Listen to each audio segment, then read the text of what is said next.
等你长大，我就带你去找娘亲，好不好？可我都能下地打酱油了，还是没等到爹爹带我去找娘亲。每次问他，他都只会回我一句：还不到时候。直到他听说娘亲准备和大师伯结契，向来不畏世事的魔尊爹爹只身一人杀到了山头，大战一触即发。谁料爹爹率先丢了剑，开始掉小珍珠。你这个负心女，睡了就跑，连我和孩子都不要了！大师伯看着娘亲的眼神有些无语，眼看着掌门外公手中的剑蠢蠢欲动，娘亲连连摆手：我俩都没恨上，咋可能生孩子？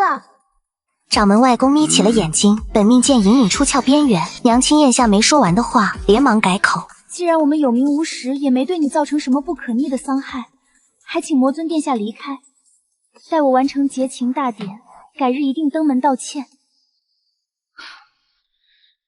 你果然连我和孩子都不要了。在座各派长老顿时议论纷纷，掌门外公双手快速结印，一脸怒意：庶子小儿，休要毁我玉清宗清白！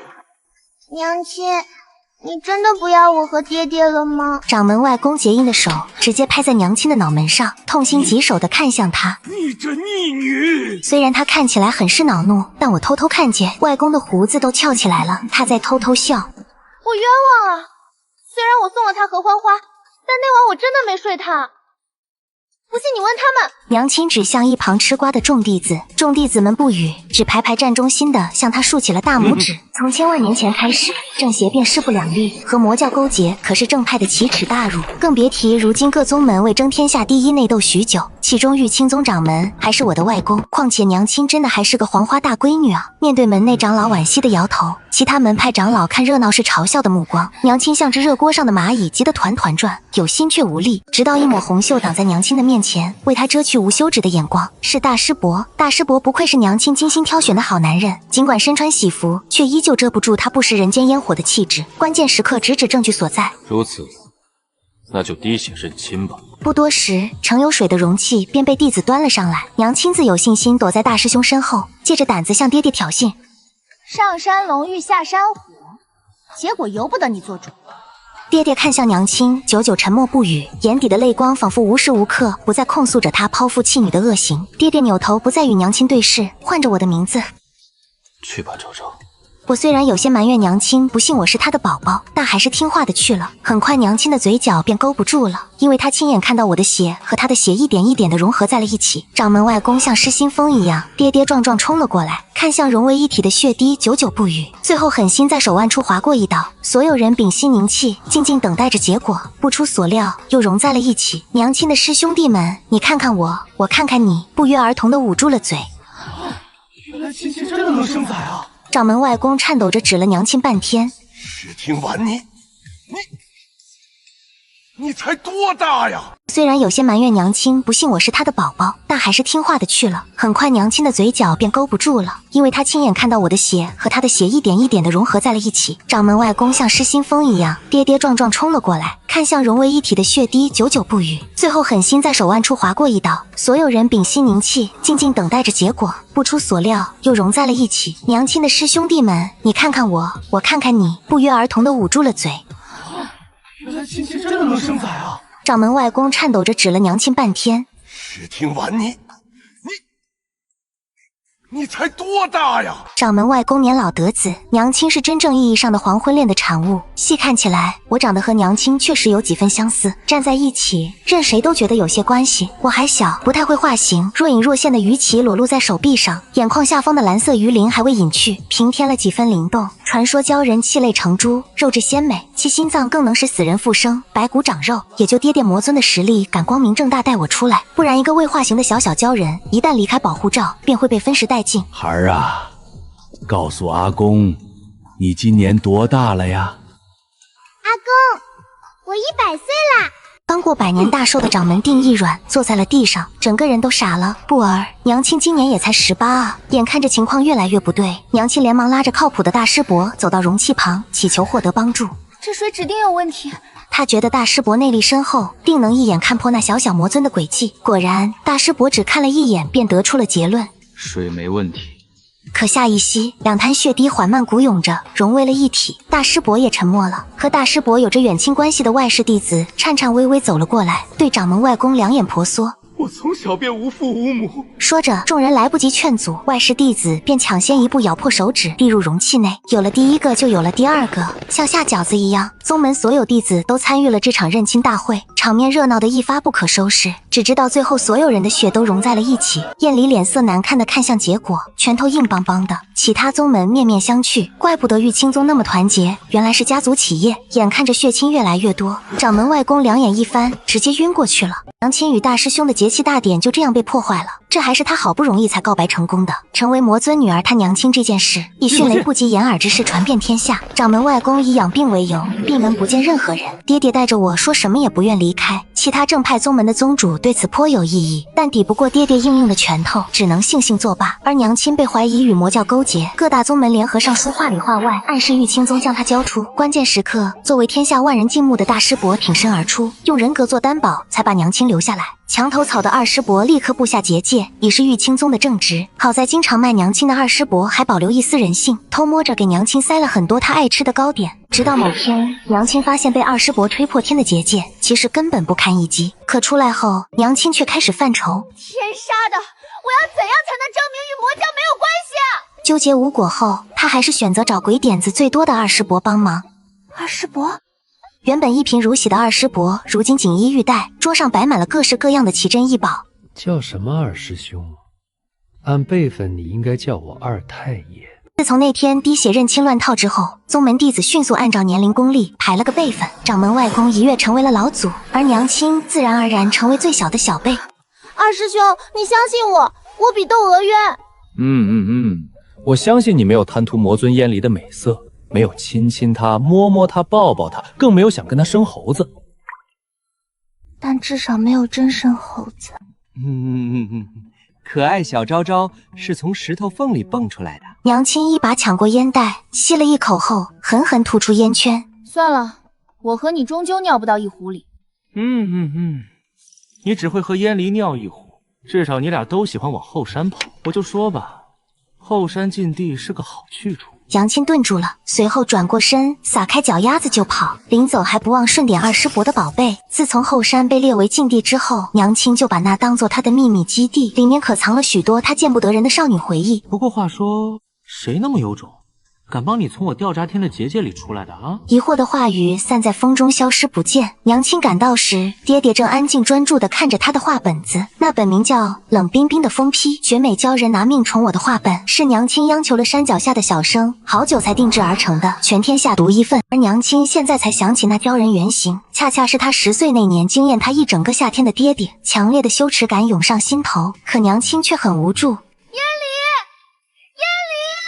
任凭娘亲在池边如何换了法儿的喊爹爹的名字，他都不为所动，直到娘亲骨头都喊酥了，爹爹这才长指翻过最后一页，缓缓把书合上。水波荡漾，不一会儿便到了娘亲跟前。温泉水明明很清澈，但是内心浑浊的娘亲始终望不见爹爹的鲛人尾。爹爹一把将她拥入怀中，温热的气息尽数洒在她的耳边。娘亲的视线只能隐约看得到爹爹健壮的手臂，水灵灵的光泽配上那交错的陈旧伤痕，莫名让娘亲红了脸。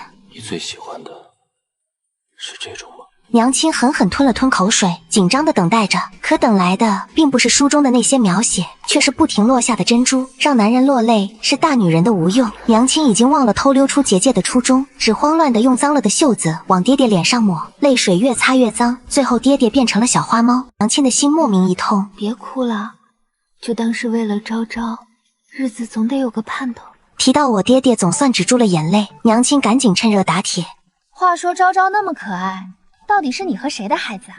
这事关他的终身大事，他一定要亲手还自己一个清白。你的。我？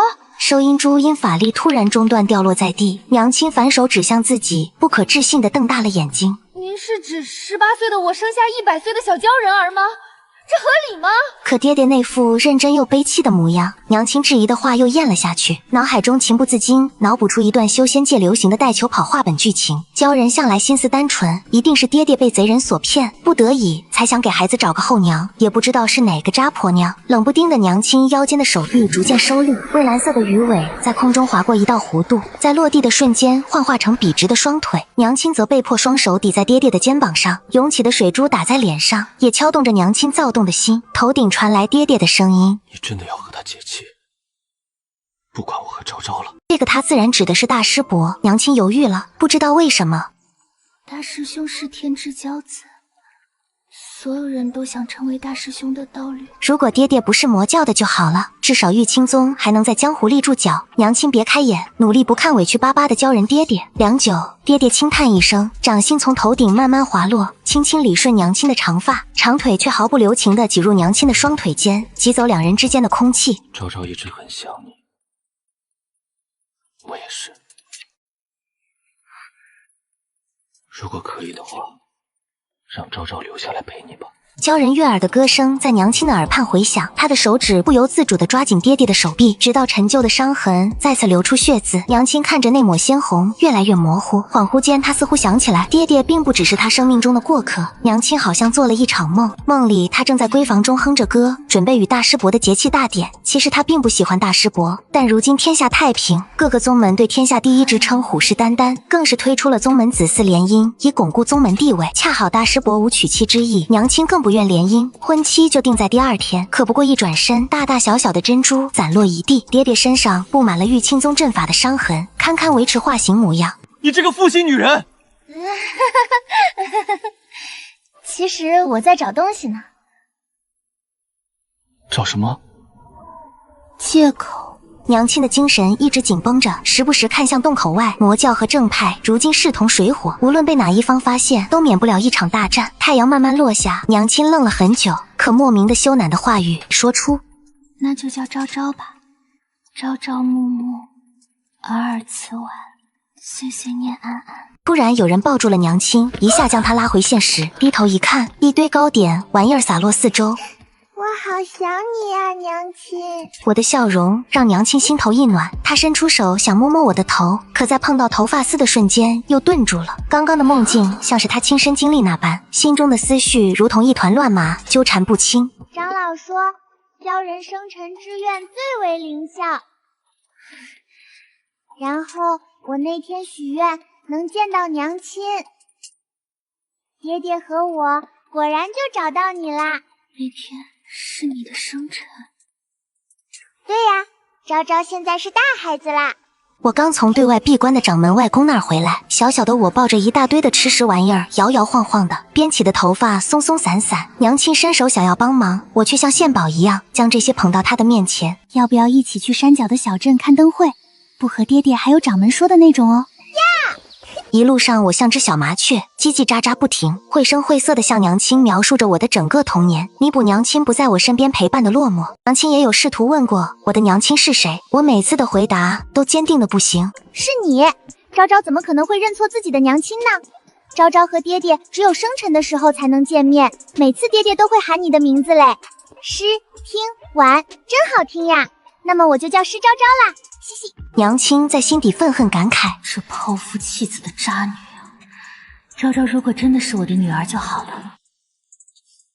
小镇的灯会十分热闹，我们一路上吃吃买买，好不快活。娘亲这些年来攒了不少私房钱，可当付钱时，她却习惯性从储物袋中掏出珍珠当作货币。晶莹剔透的珍珠出现在娘亲的手心，她不免呆愣了一会儿，直到小贩催促起来，她才换成铜钱递过去。真奇怪，明明这些珍珠是娘亲今天刚收集来的，花的倒是蛮顺手的。我一手拿着兔子灯笼，一手拿着糖葫芦，披着能掩去鲛人气息的粉糯斗篷，烟花从我的头顶炸开。娘亲与旁边的普通父母一般，满眼爱意，一股莫名的惆怅从她心底涌了上来。如果一辈子都能这么幸福快乐下去就好了。我和娘亲一路随着人流去放花灯，在路过记忆中那个熟悉的店铺时，娘亲顿足了，确定四下无人后，她偷偷摸摸将画本从怀中掏出，悄咪咪嘟嘴问店家：修补多少钱？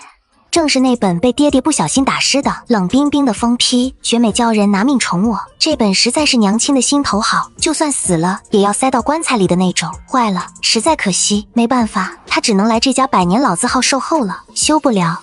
你难道不是小生吗？他指了指封皮左下角作家，上面写着大大的4个字：噫吁兮，在下不才，正是古风小小生。算起来，古风小生正是在下父亲的父亲的父亲。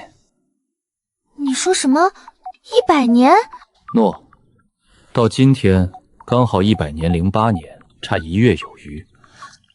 怎么可能？我爹前2天刚没过完100年大寿呢。娘亲，爹爹说阿公过的是200年大寿哦。娘亲的嘴巴张了张，一时发不出声响。她的记忆中都是100年前的时间，也就是说，她现在已经118岁了。古风小生还在因为得到老祖宗的旧物欢喜雀跃，娘亲被挤了出来，也不自知，脑子里昏昏的，好像有什么东西快要破土而出。直到有人突然指着我和娘亲惊叹起来：“长得好像啊！”娘亲下意识反驳：“她不是我女儿。”我原本亮亮的眼睛又因为娘亲的话暗淡下来。路人纳闷，好心将铜镜递了过来。娘亲接过细细比较，根本没有那么夸张到一模一样，分明那眉眼嘴巴与娘亲不像，倒是和爹爹十分相似。娘亲干笑着胡乱解释2句后，拉着我匆匆离开。可事实就是如此，相貌是骗不了人的。去的时候有多开心，回来的时候就有多狼狈。娘亲走得越来越快，就好像身后有穷追不舍的猛虎凶兽一样。她只想着早点回玉清宗问清楚原委，掌门外公肯定是知道点什么的，还有宗门里的其他人。心脏处的钝痛变成了尖锐的一柄刀绞，翻腾的喘不过气，以至于娘亲没有顾及一直在后面满头大汗追着她的我终于碰到了娘亲的衣角。对不起，发都不知道什么时候跑掉了，可我顾不上。其实鲛人许愿也没有很灵，因为每一年我都在许愿，但只有年才实现。我只撒了这么一个小小的谎，你不要讨厌我好吗？眼泪在眼眶不停打转，但我倔强的没有落下。爹爹说不能随便哭，珍珠会被坏人抢走。不等娘亲回答，我就朝着另一个方向跑走了。看着我远去的背影，娘亲站在原地思考了很久，开始回想她与爹爹的初遇，到节气庆典开始，再到现在的种种。她一直揪着年龄不放，以为这样就能撇开与魔教的关系，证明自己。但除开这些之外，她对爹爹和我有种天然的亲切感。她快速回到山脚小镇，买了串糖葫芦作为赔礼，踏上我离开的那条道路，去找爹爹和我。然而娘亲并没有见到爹爹，只有我化成了鲛人，奄奄一息地躺在血泊之中。身边几个修士正试图用剑挖出我的心脏。娘亲想起来了，她和爹爹的过往。10岁时一眼惊艳，爹爹在她心中留下不可磨灭的印象。可爹爹似乎很忙，他总是出现一段时间再消失几年，问他又不说，似乎有难言之隐。但驯服鲛人这一套，娘亲可是手拿把掐，只需要假装与大师伯结气，再对外放出这条消息。果然娘亲成功了，闺房门口洒满了珍珠。每一身伤回来面不改色的鲛人，这次却哭得不能自已。你这个负心女人！娘亲一边心疼地哄着脱水的爹爹，一边暗喜：我就说嘛，小小艳离直接拿下。不出意外的，娘亲逃婚了。大师伯一身婚服，独自站在高处。啊，原来我还有女儿啊！原来我还有师妹啊！可关了门之后，又开始担忧起娘亲的安全。听说魔教少主和一正派私奔了，魔教竟下了最高级通缉令。正派听说后为之不耻，也下了最高级通缉令。两派在一定程度上竟难得一致。可尽管穿戴了能掩藏气息的斗篷，意外总会来临。在看到巷子里4、5岁的孤儿被一堆100岁修士拳打脚踢之后，娘亲再也忍不住了。她用她微弱的修为打断他们的施法。原本只是吓唬几声，让他们知难而退。倒霉的是，娘亲遇到了同行的长老。妄称正义的长老没有教训自家破戒的子弟，只一眼便发现了娘亲身上的魔气。娘亲没救下那个可怜的孤儿，还搭上了性命。心脏被刺入的那一刹那，娘亲感受到了钻心的疼痛。而现在，当娘亲再一次遇到和当年一样的场景，她依旧义无反顾地以一敌多。我神志不清地依偎着她，迷糊地喊着娘亲。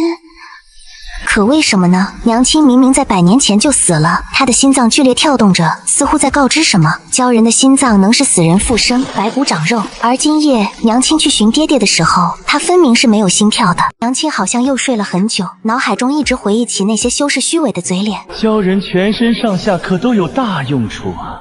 一定要好好利用。正派为了正义杀了魔教，这不是天经地义吗？可惜才那么小。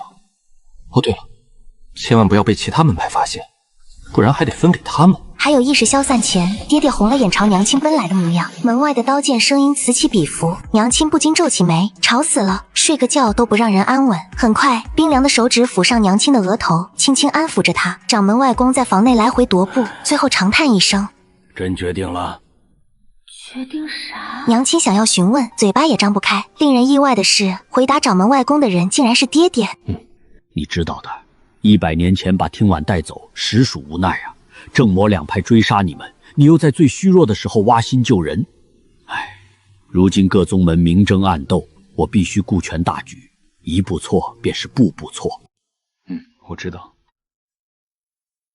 却没想到他醒来之后便忘记了我的一切。没良心的，只记得和他那个大师兄的结妻大典了。娘亲突然觉得他还是睡着的比较好，谁能想到睡一觉直接100年后了。昭昭的伤还好吗？一些皮外伤，已无大碍，就是现在正自责呢。掌门外公又长叹一声，显然已经理清楚原委，知道娘亲最近的举动都是失忆所导致的。既然如此，你带着听婉走吧。为人父母，有哪个不愿自己孩子幸福的呢？玉清宗掌门的女儿死了，消息像长了翅膀，一夜之间掠过36峰72洞，传遍了整个修仙界。3月初3，正是桃花开得最盛的日子。往年这个时候，玉清宗的后山，娘亲会拿着她那只羊脂玉笛，坐在桃花树下吹曲子，花瓣落在她的发梢和肩头，路过的仙鹤都会停下脚步，歪着头听她吹完一曲。可今年，桃花依旧开得漫山遍野，却再也没有那个吹笛的少女了。灵堂就设在玉清宗的大殿里，白帆随风飘荡，蜡烛的火苗忽明忽暗。棺材前的牌位上写着玉清宗弟子施听婉之位，旁边放着那只他生前最爱的玉笛，笛身上还刻着一朵小小的桃花，是他10岁那年掌门外公亲手给他刻的。前掌门掌门外公坐在灵堂最上方的椅子上，一夜白头。他今年刚过200岁大寿，本该是仙风道骨、精神绝绰的年纪，可此刻却像一棵被狂风摧折的枯树，脊背佝偻着，眼神空洞地望着那口棺材。3天3夜没说一句话，没吃一口饭，没喝一口水。他的胡须花白凌乱，沾着点点泪痕。谁都知道娘亲是他的命根子。整个修仙界的年轻弟子，谁没偷偷爱慕过玉清宗的小师妹？她长得极美，性子又温柔。山下的村民遇到困难，她总是第一个跑去帮忙。师弟师妹们修炼遇到瓶颈，她也会耐心的指导。连宗门里最调皮的小弟子都最听小师姐的话。可她就这么死了，死在了一个平平无奇的夜晚。据说是修炼时走火入魔，经脉寸断而亡。发现他尸体的是大师伯。那天凌晨，大师伯去后山的桃花林练剑，远远就看到一棵桃树下躺着一个身影，他心里咯噔一下，快步跑过去，就看到娘亲躺在满地的桃花瓣里，脸色苍白的像纸，已经没了呼吸。他的手里还紧紧攥着一只快要凋谢的桃花，嘴角带着一丝浅浅的笑意，仿佛只是睡着了。大师伯抱着他冰冷的身体，从后山一步步走回大殿。他一身白衣被血染成了红色，那是他急火攻心吐出来的血。他脸上没有任何表情，眼神空洞的吓人，可所有人都看得出来，他比谁都难过。青阳宗掌门假惺惺地安慰掌门外公：“师掌门，节哀顺变。听婉之女天资聪颖，是修仙界的栋梁，没想到竟然英年早死，真是天妒天才啊！”“是啊是啊，听婉弟妹心地善良，一定是羽化登仙了。师掌门，你也别太伤心，保重身体要紧。”眼神里却藏着一丝不易察觉的幸灾乐祸。玉清宗少了这么一个天才弟子，实力大减。掌门外公没有理他们，只是静静地看着棺材。葬礼结束的第2天，天刚蒙蒙亮，掌门外公就召集了所有弟子。大殿里鸦雀无声，所有弟子都低着头，脸上带着悲伤的神色。掌门外公缓缓站起身：“青海，从今往后，你便是玉清宗第37代掌门，宗门大小事务皆由你定夺。我要去清风山隐居，为听婉祈福，再也不问世事。”“不行啊，师父，您不能走，玉清宗不能没有您。”“是啊，师父。”“求师父留下，我意已决。”他把掌门玉佩和寒江剑重重地放在大师伯手里，然后深深地看了一眼大殿，转身就走。他的背影佝偻而孤寂，一步一步地走出大殿，消失在茫茫云雾中，再也没有回头。大师伯握着手里的掌门玉佩和寒江剑，站在大殿中央，面无表情，身姿挺拔如松，脸上没有任何悲伤的神色，只是眼神冷得像冰。他是修仙界公认的第一天才，比娘亲还要厉害，没有人反对他当掌门。仅仅1个月后，魔教就放出了一个惊天动地的消息，魔教教主燕离要举行隆重的婚礼大典，迎娶他的新娘。消息一出，整个修仙界都炸了锅。魔教是什么地方？那是修仙界人人喊打的邪门歪道，盘踞在黑木崖上，杀人不眨眼。教主燕离更是修仙界百年难遇的噩梦，他是半人半蛟的混血，10岁血洗魔教内乱，登上教主之位，15岁单挑3大门派掌门，打得他们跪地求饶，手上沾的血能染红整条黑木崖。他性格孤僻，冷酷无情，脸上从来没有笑容。他住在最偏僻的寒殿里，一年4季都点着冰灯，整个宫殿冷得像冰窖。据说从来没有女人能踏进他的宫殿一步。可就是这样一个冷冰冰的大魔头，竟然要成亲了。更让人震惊的是，有胆子大的修士偷偷潜入黑木崖，看到了那位即将成为教主夫人的女子。她穿着一身红色的嫁衣，站在燕离身边，笑得眉眼弯弯，手里拿着一支玉笛，那张脸和刚死的玉清宗小师妹施听婉长得一模一样。何止是一模一样，我看根本就是同一个人。当年就有传言说100年前施听婉和魔教教主私奔了，没想到是真的。难怪前掌门突然传位隐居，原来是家丑不可外扬，自己的外孙女儿居然嫁给了魔教头子，太过分了！这简直是打我们整个正道的脸，我们必须去玉清宗讨个说法。众门派群情激愤，一个个摩拳擦掌，恨不得立刻打上魔教，把娘亲抓回来进猪笼。可没有一个人敢真的这么做，毕竟那夜爹爹在玉清宗门口杀疯了眼的场面，大家还历历在目。就在施听婉死的前一夜，爹爹单枪匹马闯上了玉清宗，他一身黑衣，提着一把染血的长剑，从山门一路杀到了大殿，周身的杀气几乎凝成了实质。从那以后，再也没有人敢轻易招惹魔教，所以众门派只能把矛头指向玉清宗。他们不敢去惹燕离，还不敢去惹刚刚换了掌门、元气大伤的玉清宗吗？3天后，各大门派的掌门带着弟子浩浩荡荡地来到了玉清宗的山门前。沈掌门，你必须给我们一个解释，施听婉到底死了没有？她是不是真的嫁给了魔教教主燕离？就是，你们玉清宗身为正道魁首，怎么能纵容弟子和魔教勾结？这简直是我们正道的耻辱！今天你们要是不给我们一个满意的答复，我们就不走了。联手踏平你们玉清宗！吵嚷声震得山门前的桃花都簌簌飘落。大师伯就站在大殿的台阶上，一身青色的道袍，手里拿着一块雪白的绢布，慢悠悠地擦拭着他的本命剑。寒江剑是玉清宗的镇派之宝，剑身如秋水，锋利无比，据说能斩妖除魔、吹毛断发。他没有说话，只是低着头，专注地擦着剑，手指修长而骨节分明，动作不紧不慢，仿佛底下吵吵嚷嚷的不是各大门派的掌门，而是一群嗡嗡叫的苍蝇。众门派吵了半天，见他一点反应都没有，火气更大了。大师伯，你别装聋作哑，赶紧给我们一个说法。就是，你要是再不说，我们就动手了。我看你们玉清宗就是和魔教同流合污了。吵什么吵？吵什么吵？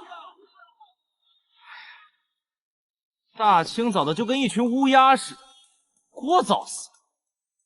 还让不让人睡觉了？众人循声望去，二师伯从大殿里走了出来。他今天又换回了他那身花里胡哨的粉色道袍，裙摆上绣着大朵大朵的牡丹花，脸上化着精致的妆，眉毛描得细细的，嘴唇涂得红红的。他手里摇着一把檀香木折扇，扇面上画着一对鸳鸯。看到他这副样子，众门派的人都愣住了。谁不知道玉清宗的二师兄柳随风是个出了名的异类，别的修士都清心寡欲、一心向道，他却偏偏爱打扮、爱穿花衣服、爱涂脂抹粉，说话尖酸刻薄，得理不饶人。可偏偏他天赋极高，一手毒术使得出神入化。二师伯往台阶上一站，叉着腰对着底下的众门派翻了个大大的白眼，眼尾的胭脂都跟着抖了抖。他的声音又尖又细，穿透力极强，瞬间盖过了所有人的声音。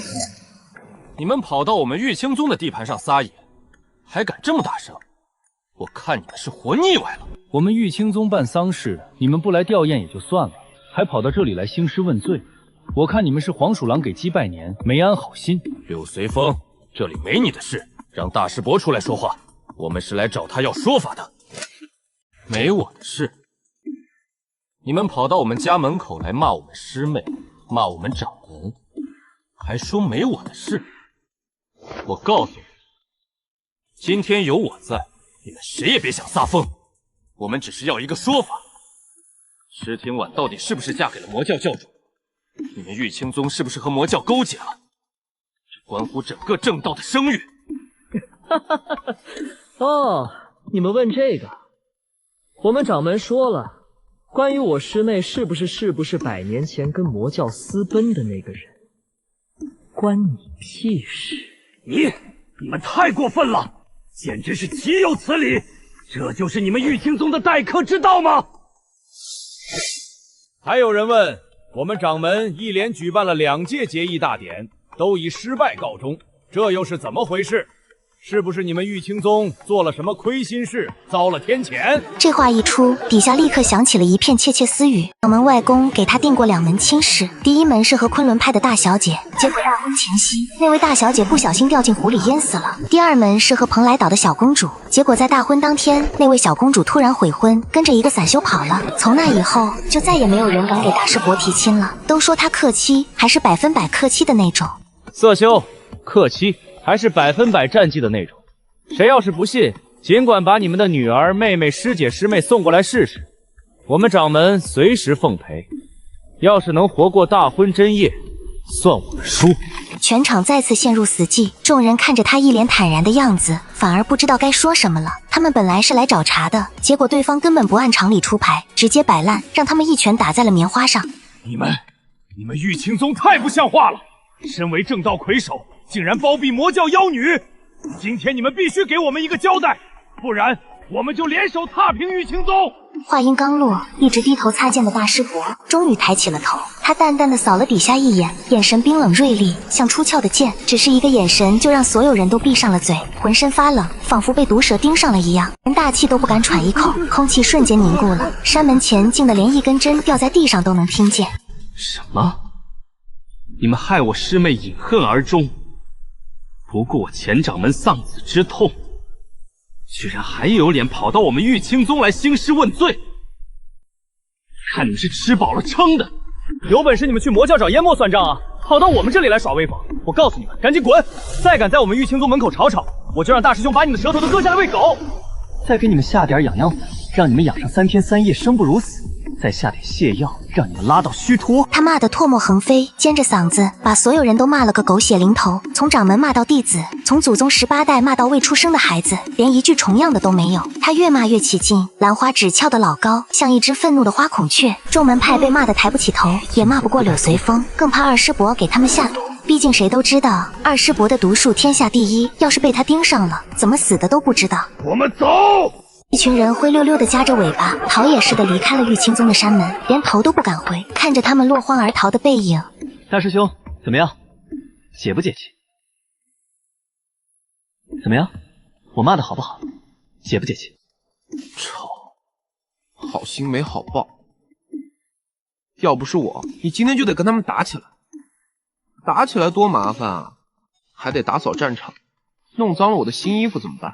大师伯没理他，只是看着黑木崖的方向，眼神里闪过一丝不易察觉的温柔。师妹，祝你幸福。修仙界终于短暂的恢复了清静，而此时的黑木崖却是一片喜气洋洋，红绸挂满了整个魔教总坛，从山门一直铺到教主的寝殿，到处都贴着大红的喜字，连树上都系着红色的丝带。魔教的弟子们一个个穿着崭新的衣服，脸上都带着笑容，走路都带着风。谁能想到那个冷冰冰的教主竟然也有这么温柔的一面？以前的爹爹是整个修仙界闻风丧胆的大魔头，整个宫殿冷得像冰窖，连花草都活不了。可现在寒殿里的冰灯早就被撤了，换成了暖黄色的琉璃灯，店里还摆上了娘亲最喜欢的桃花，连空气里都弥漫着淡淡的桃花香。看娘亲的眼神温柔的能掐出水来。自那夜从玉清宗把娘亲救回来，生怕娘亲再受一点伤，再离开他一步。尽管娘亲指天发誓说她绝对不会离开魔教半步，说她前18年都被关在玉清宗，早就待腻了，以后只想在魔教吃喝玩乐，陪着我和爹爹。可爹爹依旧不放心，娘亲吃饭鱼刺要挑干净，骨头要剔出来，连米饭都要吹凉了才送到娘亲嘴边。娘亲看书，他从背后抱着她，下巴搁在他的肩膀上，一只手搂着他的腰，另一只手帮他翻书。娘亲去花园散步，他寸步不离地跟着，手里拿着披风，生怕娘亲着凉。连娘亲去茅房，他都要守在门口，每隔10秒钟就喊一声婉婉，确认娘亲没事。他恨不得直接把娘亲缠在裤腰带上。我天天看着爹爹一个人霸占娘亲，有苦说不出。本来娘亲答应了，这个春天要陪我去后山捉兔子，要给我做桃花糕，要教我吹玉笛的。结果爹爹一来，所有的计划都泡汤了。婉婉，笛子太凉了，小心冻着手。我帮你拿，等我给你暖热了再吹。婉婉，厨房油烟大，熏着你怎么办？让下人做就好了。你想吃什么告诉我，我给你做。燕离，你能不能别整天跟着我了？我又不会跑，你很烦哎。我就在魔教里，能去哪里啊？可是我怕一转身你就不见了。100年前你就是这样，一声不吭就走了。我找了你整整100年，我以为我再也见不到你。不行，你今天必须离我3丈远，不然我就不理你了。把爹爹关在了外面，我从柱子后面探出头，偷偷的笑，活该。笑什么笑？还不快去练功！今天要是练不好剑法，就不准吃晚饭。我吐了吐舌头，做了个鬼脸，一溜烟跑了。爹爹就是个小气鬼。他走到书桌前，从抽屉里拿出一本厚厚的画本，封面上写着几个烫金的大字。这症状娘亲太熟悉了，画本里写过。他飞快地翻到第438页。撩人失而复得，惊喜之下倍加珍惜，恨不得时刻刻和爱人粘人在一起，恨不得将对方揉进骨血里，生怕对方再次离开。原来如此。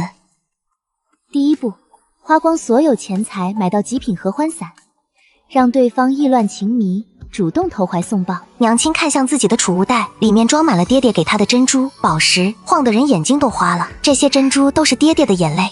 钱不是问题，合欢伞而已，魔教的药房里肯定有。